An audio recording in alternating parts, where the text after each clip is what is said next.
खेसारी लाल यादव और पवन सिंह चले गए हैं पेंडिंग में और नीलकमल सिंह आ गए हैं ट्रेंडिंग में। खेसारी लाल यादव और पवन सिंह के गाने को पीछे छोड़ नीलकमल सिंह आगे निकल गए हैं और उनसे लाखों व्यू बटोर रहे हैं। ना ही खेसारी लाल यादव और ना ही पवन सिंह लोगों के दिल पर जगह बना रहे हैं। नीलकमल सिंह आजकल उनका गाना हर जगह धूम मचाए हुआ है। उनका सावन का गाना भक्त आए हैं भोले के यूट्यूब पर हंगामा मचा रहा है। मात्र एक दिन में 2 मिलियन व्यू पार कर लिया है। पावर स्टार पवन सिंह का पावर खत्म हो रहा है। सावन का 1-2 गाने छोड़कर सारे गाने हो रहे हैं फ्लॉप। अभी हाल ही में एक गाना मर्दा गर्दा मिली हुआ है रिलीज, जो अभी तक का सबसे फिसड्डी साबित हुआ है। इससे बुरा दिन और क्या हो सकता है पवन सिंह के लिए।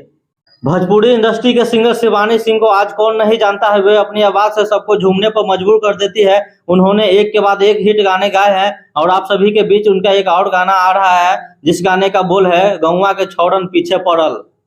खेसारी लाल यादव सावन के महीने में भोले बाबा पर दिल तोड़ने वाला गाना लेके आ गए हैं आंसू गंगा जल भइल, जो दर्शकों को पसंद नहीं आ रहा है और ये गाना हो गया है बहुत ही बड़ा फ्लॉप।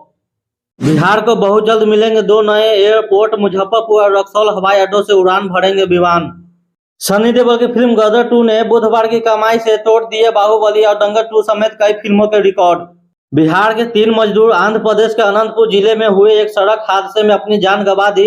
इस सड़क दुर्घटना में 4 अन्य लोग घायल बताए जा रहे हैं। भोजपुरी सिंगर निशा पांडे के खिलाफ लखनऊ के थाने में एक लड़की ने एफआईआर दर्ज कराया है। लड़की का आरोप है कि भोजपुरी सिंगर निशा पांडे अपने कुछ साथियों के साथ मिलकर उसे बदनाम करने के लिए उसकी अश्लील तस्वीरें सोशल मीडिया पर अपलोड कर रही है। पुलिस के मुताबिक एफआईआर दर्ज हो गई है और इस मामले की जांच कर कानूनी कार्रवाई की जाएगी।